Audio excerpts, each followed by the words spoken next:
As you are growing your civilization, it's important to begin in the right manner. A thriving early economy will allow you to reach the feudal age in a strong position, from which you can continue to grow and ably battle your opponent. We'll start off with gathering food from our sheep. It is important to note that all animals decay while you harvest food from them. Make sure not to kill all your animals at once. We will focus all of our villagers on a single sheep, and once they are done harvesting meat, move them all together to the next one. This minimizes the food decay. When gathering resources, it is important not to lose too much time walking to the nearest gather point. Make sure to place your mills, lumber camps, mining camps, and town centers close to resources. You can also queue up multiple tasks for your villagers by holding down the Shift key when assigning tasks.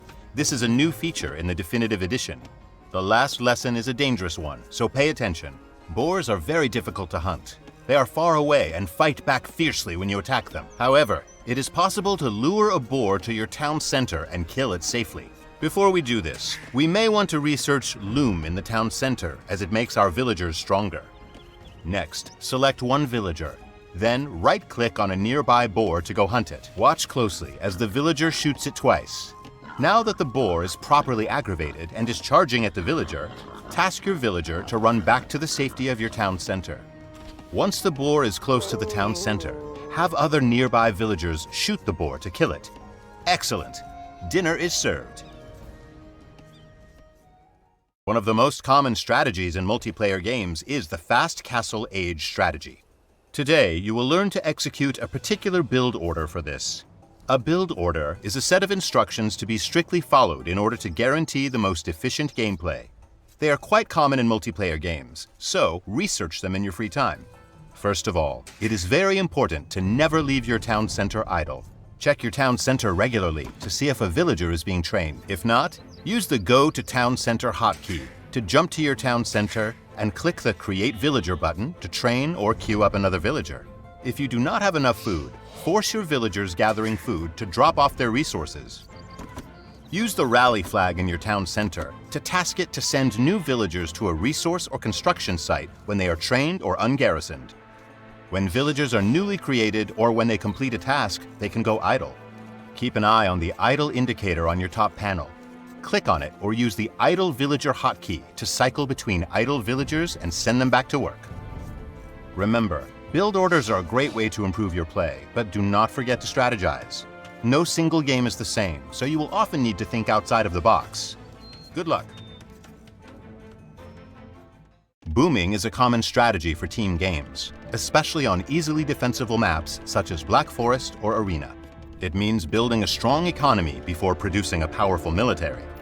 Booming makes you vulnerable until you reach the Imperial Age, but if executed properly, this strategy will allow you to overwhelm your enemies with large armies. The key to booming is ensuring constant production of villagers. Ideally, about half of your total population room should be villagers. To achieve this, you must build multiple town centers and ensure that they are always training new villagers. This requires a large amount of resources, especially food and wood, so finding the right balance will be important. You can also improve the resource gathering rate of your villagers by researching economic technologies at the town center, lumber camp, mill, and mining camp. These technologies are important, so do not ignore them. Apply these lessons and your empire will thrive.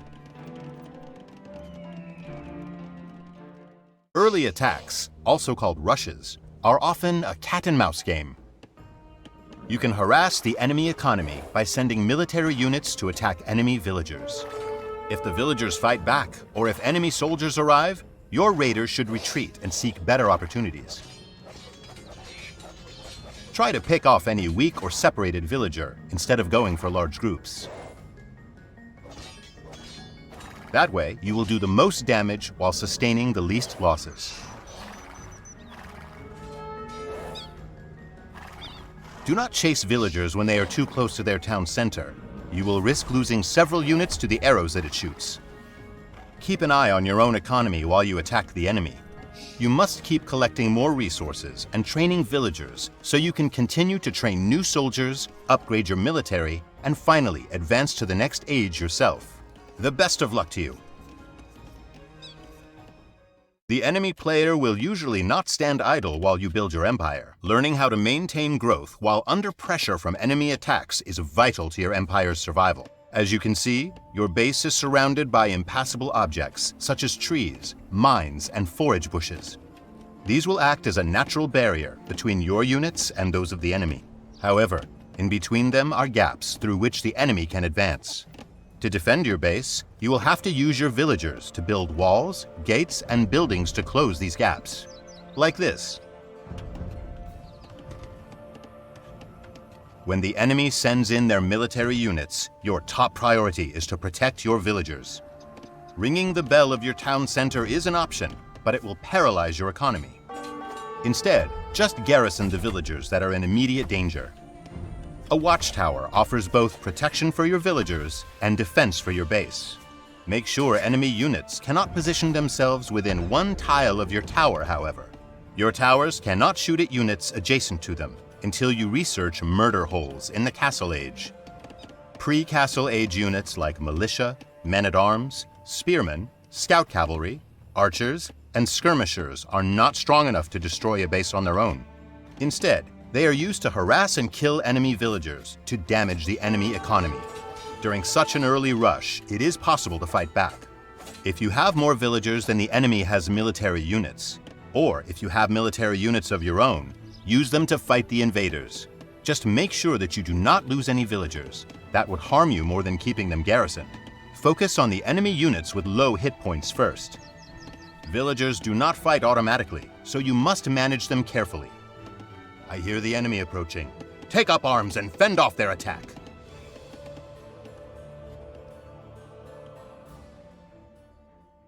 In this challenge, you will learn advanced tactics which will help you gain the upper hand on your opponents. First of all, always try to use your units according to their strengths and weaknesses. I will explain the standard unit types. If you want to learn more about other units, consult the technology tree. Archers are strong against infantry, but weak against skirmishers. Spearmen are strong against scout cavalry, but are not of much use against men-at-arms and archers. Skirmishers have a bonus attack against archers and spearmen, but lose out against all other kinds of military units. Men-at-arms are especially good against buildings. However, they also fare well against other units unless they are outnumbered. Scout cavalry are strong against skirmishers, but will also fare well against small groups of archers and are excellent raiders to boot. When commanding ranged units, your best chance when facing a numerically superior force is to use hit-and-run tactics. Use your archers to shoot at the enemy units. Then run away when they get too close. Take note of the surrounding terrain. If you fight downhill or from behind a cliff, your units will do additional damage to enemy units. If you fight in a narrow passage, a smaller group of units can overcome a larger one by exploiting the bottleneck. Now that you have learned these important lessons, let us see how you fare on the battlefield. Sometimes it is crucial to overcome your opponent early on. This is especially the case if the civilization matchup and map favor your opponent during the late stages of the game.